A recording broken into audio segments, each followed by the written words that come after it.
Office पहुंचे थे आज, क्या विषय?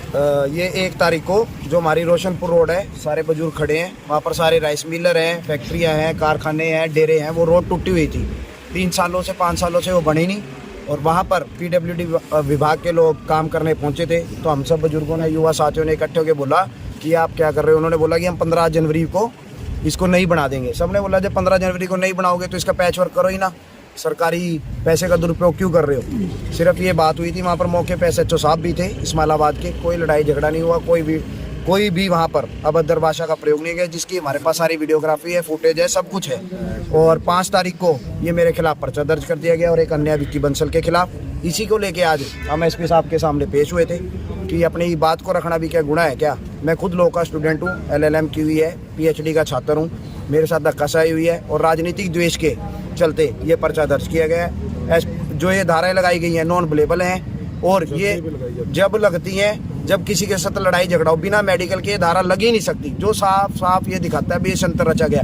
और उस तारीख को भी 1 तारीख को राजनीतिक दबाव में मंत्री संदीप सिंह के द्वारा उनको फोन कराया गया। भी पहले ये कहा गया महिलाओं से छेड़छाड़ हुई है, उसकी हमारे पास वीडियो थी, जहाँ लेबर थी, हमने सबकी बना ली थी। भाई किसी महिला, बेटी, बहन के साथ कोई बदतमीजी नहीं हुई। सारे बुजुर्ग सारे वहाँ खड़े थे। SHO साहब की, SDO की वीडियो है, वो वहाँ से चले गए थे, हमारे साथ चाय बैठ के पी के गए हैं। इस चीज़ की भी हमारे साथ वीडियो है। और 5 तारीख को काटगढ़ रोड पे एक इंसिडेंट हो गया था जिसमें एक महिला को चोट लगी थी। वहाँ पर कुछ महिलाएं आ गई और मोहल्ले के लोग इकट्ठे हुए, मैं भी चला गया, मेरा घर वहीं पे बगल में है। थांदड़ो रोड पे आगे मंत्री संदीप सिंह का प्रोग्राम था।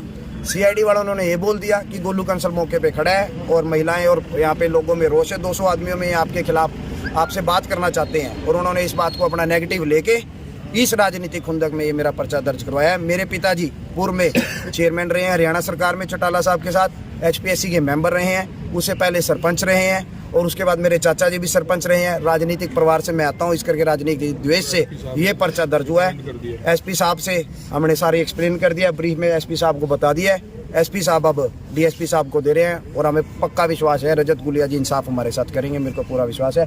और यहाँ पर सारा गांव खड़ा है, वहाँ पर कुछ भी ऐसा नहीं हुआ था। सब जाति के, सब प्रजाति के, सब पार्टियों के लोग यहाँ मेरे साथ आए हैं, क्योंकि ये सच की लड़ाई थी, कोई झूठा दिवेश नहीं था, कोई हमने गलत काम नहीं किया। और आज तक मेरे पहले कोई जीवन में मुकदमा दर्ज नहीं हुआ, ये पहला मुकदमा दर्ज हुआ है। नॉन अवेलेबल ऑफेंस लगवाई गई हैं। अपना हक मांगना बताओ कहाँ का नजायज़ है। और 8 बार SDO को फ़ोन किए जा रहे हैं, तू जाके बयान दे के आ। SHO को फ़ोन किया जा रहा है, जबकि 5 साल से कम की सज़ा में उठा नहीं सकते कि तू इसको उठा के ला। और खुद इन पे मंत्री जी पे पर्चा दर्ज है। ये अपनी तो कहते हैं तब्दीश करवा लो, और दूसरों की, बच्चों की कहते हैं कि सीधा फांसी पे चढ़ा दो। तो मैं तो आप मीडिया से भी ये कहता हूँ, लोकतंत्र की हत्या करी जा रही है। 4 पिलर्स होते हैं, लेजिस्लेटिव, एग्जीक्यूटिव, जुडिशरी और मीडिया, जो जनता जनार्दन ने बनाया। आप इस मेरी बात को दिखाओ ताकि पता चले मंत्री जी मेरे साथ कितना धक्का कर रहे हैं, हमारे पूरे गांव के साथ धक्का कर रहे हैं। और यहाँ पर गुंडागर्दी चली हुई है, लोकतंत्र का हत्या, हनन, लोगों के मौलिक अधिकारों का हनन हो रहा है। जब मेरे जैसे पढ़े लिखे छात्र का पर्चा दर्ज करवा रहे हैं, राजनीतिक परिवार के का, आम आदमी तो अगर कुछ बोलेगा उसको सीधा फांसी करवा देंगे या। और मेरे को तो यहाँ तक का भी पता चला है मेरी जान माल को भी खतरा है। अभी SP से मिले तो क्या आश्वासन होगा? SP साहब ने तुरंत तत्काल प्रभाव से तब्दीश के लिए DSP हेडक्वार्टर अपना DSP रजत गुलिया जी को दे दिया, और हमें रजत गुलिया जी पे पूरा विश्वास है, वो जस्टिस देंगे। किन धाराओं में हुआ है पर्चा दर्ज? ये धारा मेरे पे 186 लगाई है जी, 323 लगाई है, 353 लगाई है जी, 332 और 353 लगाई है। कंसल जी, इससे पहले भी जब नगर पालिका का विवाद चला तो आप उसमें भी थे, तो वहाँ पर भी बड़ा पे उस समय मामला दर्ज करने का प्रयास किया? नगर पालिका का मैंने चुनाव लड़ा था, तो लेडी सीट थी। मेरे बड़े भाई साहब खड़े हैं, हमारी भाभी जी ने चुनाव लड़ा था। उस वक्त भी मेरे पे प्रेशर पड़वाया गया, भाई तू बैठ जा। हम चुनाव लड़े थे, एक ये भी पुरानी राजनीतिक खुंदक है। और उसके बाद कुछ लोगों ने नगर पालिका को रद्द करवाने का मुद्दा उठाया था, उसमें भी था। फिर जो हमारा पहले जो चेयरमैन था, उस पर भी ऐसे दबाव बनाए गए, उसको BJP ज्वाइन करवा ली गई थी, वो BJP में चला गया। जब से उसकी सारी फाइलें रख दी गई हैं। अब हमारे पीछे पड़ा हुआ है। मंत्री सिर्फ ये चाहता है जो भी बोले वो हमारे साथ लगे। हम चौटाला साहब के साथ हैं, इनेलो परिवार से आते हैं मेरे पिताजी, इस करके सिर्फ ये राजनीतिक द्वेष के तहत ये पर्चा दर्ज हुआ है। कितने लोगों पर पर्चा दर्ज हुआ है? सिर्फ 2 जनों पे, और ये 200 के 200 वहाँ मौके पे मौजूद थे। वीडियो मैं आपको दे दूंगा, आपको WhatsApp कर दूंगा, CD प्रोवाइड कर दूंगा, जिसमें 200 लोग थे, बुजुर्ग थे, महिलाएं भी थी, सब थे, एक भी किसी आदमी नहीं। और जिस सेलर के आगे हुआ कन्हैया राइस मिल है, वहाँ 24 घंटे कैमरे चल रहे हैं, 18 कैमरे लगे हुए हैं, सबकी वीडियोग्राफी हमारे पास है। मौके की तफ्तीश, मौके पे SHO साहब भी थे और कम से कम 15 मुलाजिम वहाँ पे मौके पे थे। अगर उस वक्त कुछ बात हुई होती, 1 तारीख को पर्चा दर्ज करना था। जब 5 तारीख को वो इंसिडेंट हुआ काठगढ़ रोड वाला, जब उन्हें अपना रूट चेंज करना पड़ा, अपनी ईगो पे ली, अपनी मानसिकता दिखाती है उनकी, भाई मेरी ईगो हट हुई, तभी तुरंत तत्काल प्रभाव से 15 मिनट के अंदर पर्चा दर्ज हो गया और मेरे पे फोन आ गया, तभी तेरा पर्चा दर्ज खुंदक की वजह से हो चुका है।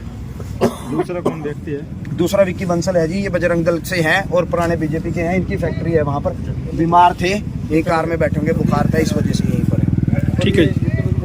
ये थे इनका, ये देखो एक्सीडेंट 2-3 हो गए। ये इनका घर है, ये देखो बाजू टूट चुकी है और CM अनाउंस के इसके पैसे दिन में गिरता है जी वहाँ कोई ना कोई। काठगढ़ रोड पे भी है। क्या कहना है आपका जी? करे करवाओ सर इसका, हम तो गरीब आदमी, क्या होता हमने कैसे मैनेज किया। इन दिनों में 22 एक्सीडेंट हो चुके हैं, डेली कोई ना कोई गिरता है, तो क्या करें आप बताओ, क्या किया जाए। क्या मामला क्या था? आप मौके पर तो चल रहे थे, आगे घर है, रोड ही वहाँ पड़ी है, कोई सड़क वाला तो सीन ही नहीं है। शाम का टाइम था, गिरे तो बाइक ऊपर गिरी। आए दिन एक्सीडेंट का कारण बनने आपने विरोध किया तो ये पर्चे दर्ज हो गए। विरोध किया, किसी ने सुनवाई नहीं की। मैंने फिर उनको भैया को बोला भी कुछ करवाओ, इतने में काम ये वाला भी खराब हो गया हमारे साथ। जातियों खत्म कर दीजिए। ठीक है। किसी को बोलने का तो है ही नहीं, राइट ही नहीं है किसी के पास। वही बोल रहा हूँ। क्या रहे हो? आप मौके पर थे जी वहाँ उस समय?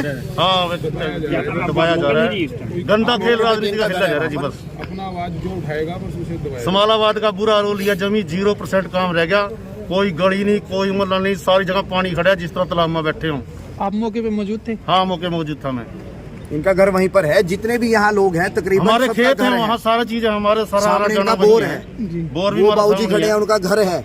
पूछो बाबूजी से, बाबूजी भी हमेशा से गलत नहीं बोलिया। कोई भी औरत जब बच्चा आया है रोड पे, कोई जाम नहीं था, ऐसे लोग खड़े थे और उनको रखने दिया। यही थी भी आज इसको रिपेयर कर रहे हो तो 10 दिन के बाद फिर इसको बनाओगे तो 10 दिन के बाद ही बना लेना। मेरे घर से अगे जाके देख लो, 3 बेरा मेरे घर से अगे खुद FC ਨੂੰ और उनके अफसरां ਨੂੰ बुला के विखाया, सारा नाला टूटा, जिमीदारां ਦੇ खेत ਵਿੱਚ पानी जा रहा। जिमीदार हमारे गल पड़ते हैं, ਤੁਹਾਡੇ ਘਰਾਂ ਨੂੰ ਨਾਲਾ ਪੁੱਟਾ ਵੀ ਨਾਲਾ गवर्नमेंट का टैक्स हम जब भर रहे हैं तो गवर्नमेंट क्यों नहीं इसको 2-2 फुट पानी लिखिया जाता नहीं गा। रिश्तेदार कोई आंदा वो हमें गाला कढ़दा, भैन ਤੁਹਾਡੀ ये नरक ਵਿੱਚ पड़े जी, ये छोड़ के चले जाओ। ये हालत हो गई जी। सेलर वाले खड़े हैं, इनका भी सेलर है, इनका भी सेलर